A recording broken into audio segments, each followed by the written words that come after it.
Oke, jadi di sini kita masuk ke business opportunity atau peluang bisnis.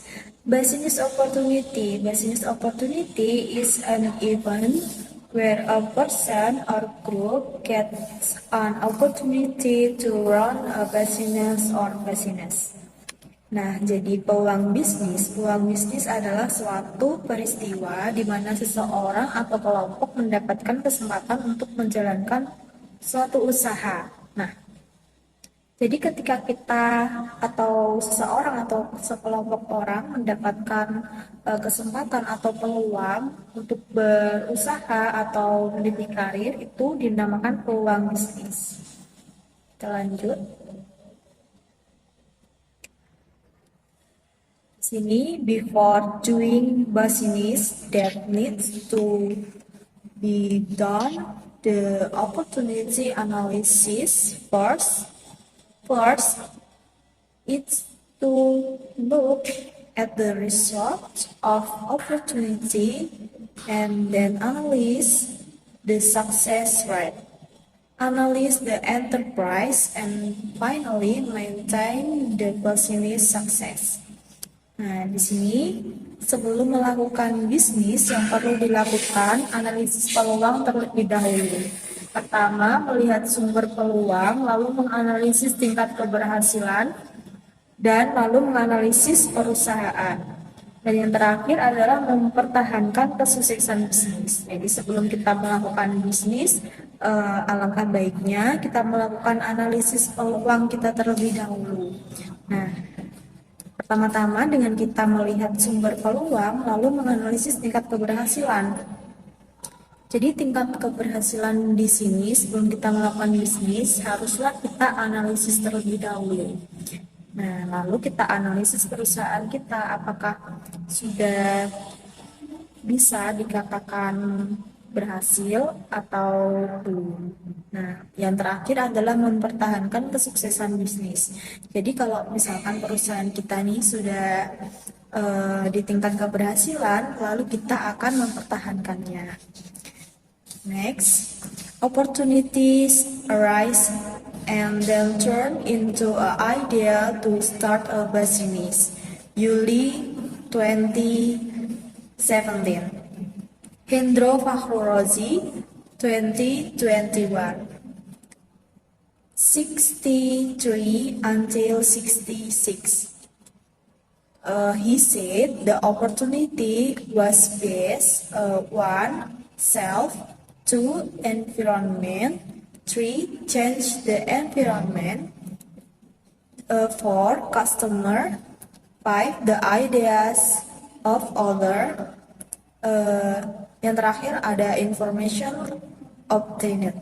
Jadi peluang muncul dan kemudian berubah menjadi ide untuk memulai bisnis. Nah, hal ini dikemukakan oleh Yuli tahun 2017. Lalu Hendro Fakhrurozi mengatakan bahwa kesempatan itu didasarkan atas diri, lingkungan, perubahan lingkungan, konsumen, ide-ide orang lain, dan juga informasi yang kita peroleh. Jadi dari diri kita memilih peluang berdasarkan hobi atau keahlian. Nah, dari diri sendiri itu, ketika kita memilih sebuah bisnis, maka kita akan konsisten. Yang selanjutnya ada dari lingkungan.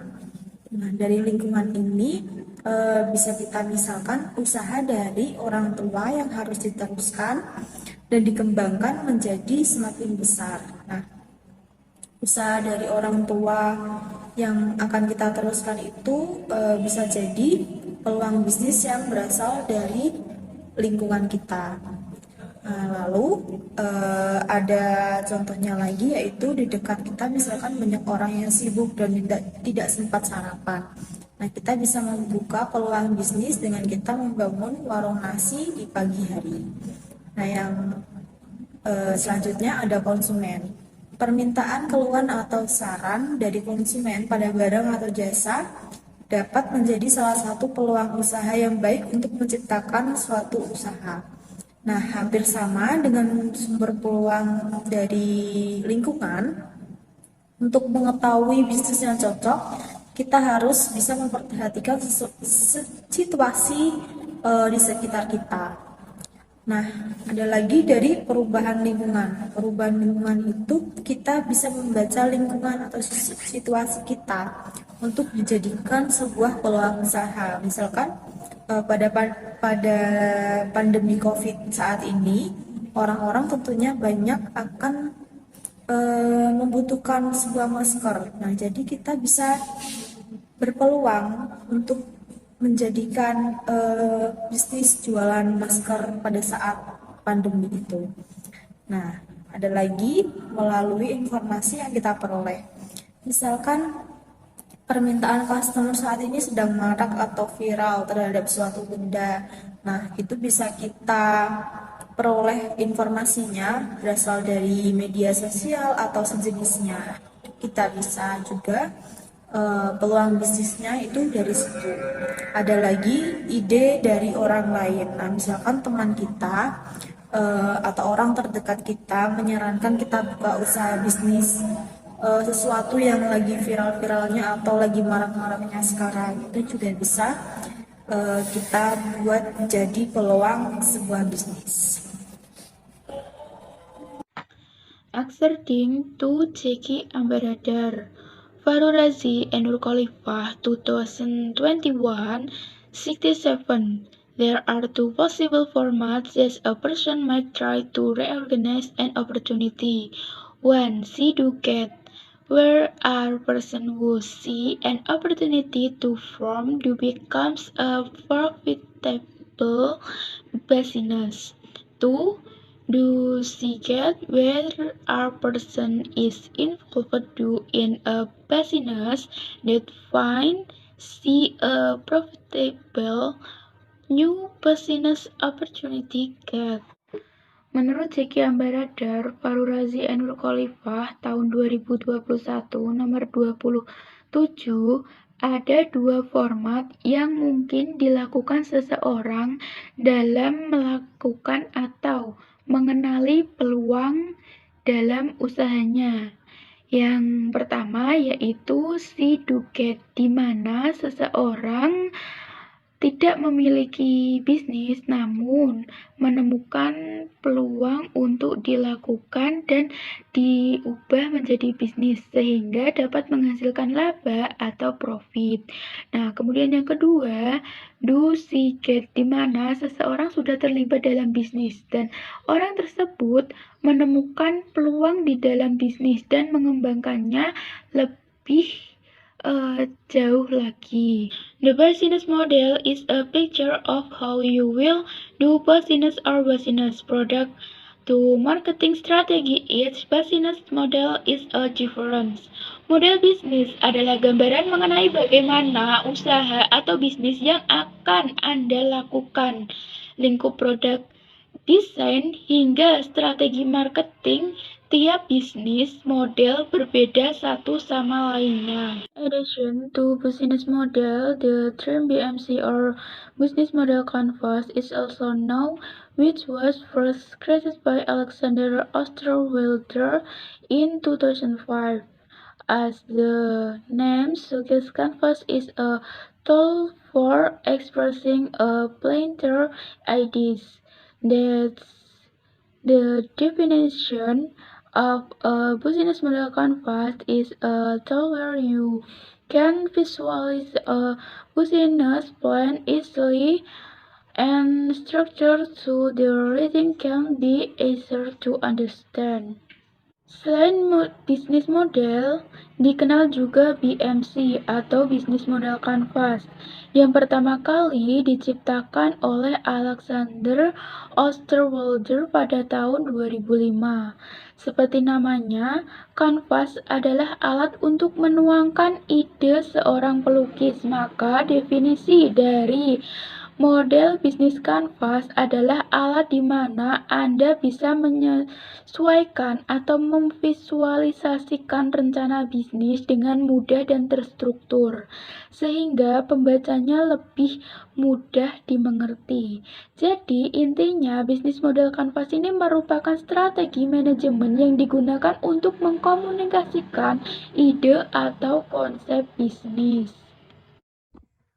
Oke, di sini saya akan menjelaskan tentang benefit of the canvas business model.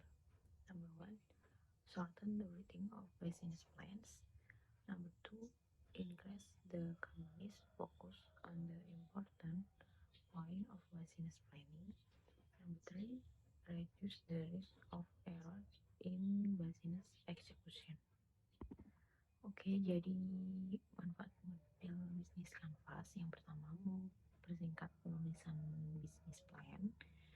Yang kedua, meningkatkan fokus perusahaan pada poin-poin penting perencanaan bisnis. Dan yang ketiga, mengurangi resiko kesalahan dalam berbisnis eksekusi. Baik, selanjutnya ada tip for creating a business model canvas. Number one, studying competitors. Number two, element systematically. Number three, connect as element. Number four, focus on current condition. And number five, review. Jadi tips membuat kanvas model bisnis diantaranya adalah mempelajari pesaing, urutkan elemen secara sistematis, hubungan setiap elemen, fokus pada kondisi saat ini, dan yang terakhir adalah ulasan. The business model canvas or BMC has 9 elements.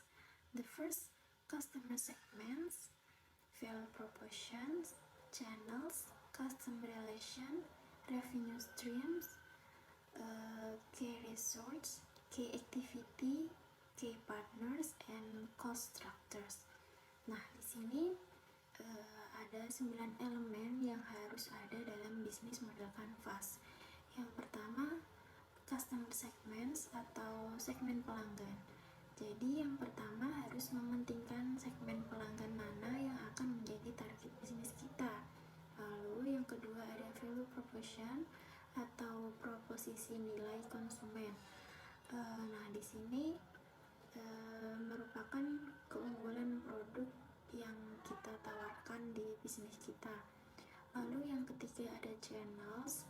Channels yang dimaksud di sini adalah sarana apa saja yang digunakan untuk menyampaikan produk kita, atau seperti kita sedang melakukan promosi seperti itu. Lalu yang keempat ada customer relationships atau hubungan konsumen. Di sini customer relationship merupakan elemen dalam contoh bisnis model kanvas di mana perusahaan menjalin ikatan dengan pelanggan. Lalu yang kelima ada revenue streams atau sumber pendapatan. Revenue streams merupakan bagian di mana organisasi memperoleh pendapatan dari pelanggan. Lalu yang keenam ada key resource.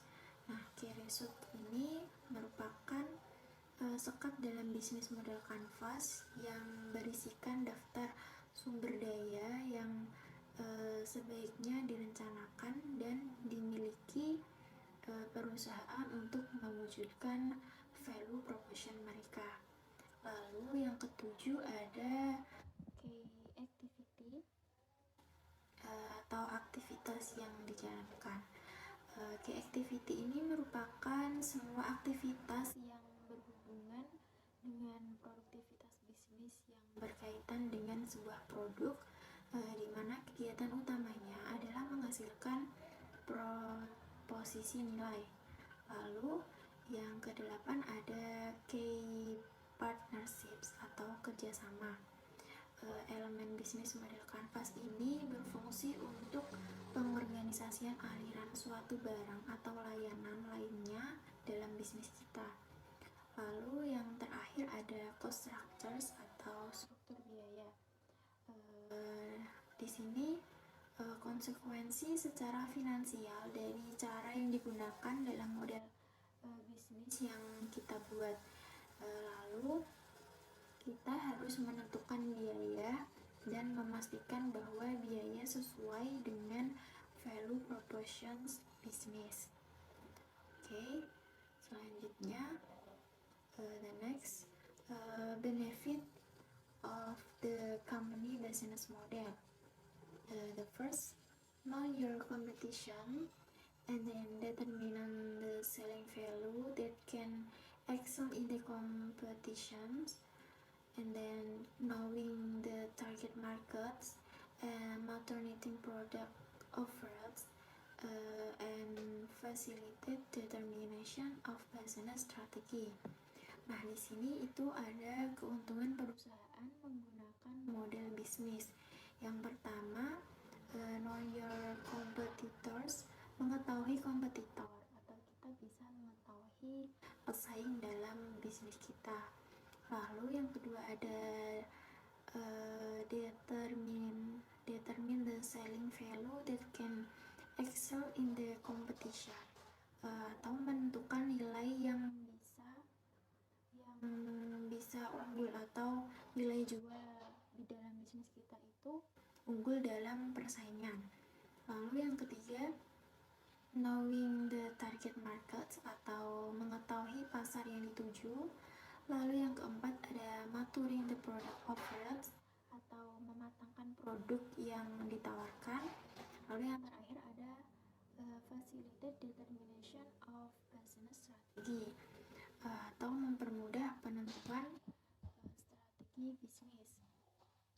Strategi bisnis di sini adalah tindakan yang dilakukan atas dasar pengambilan keputusan oleh perusahaan untuk mencapai tujuan dan target bisnisnya.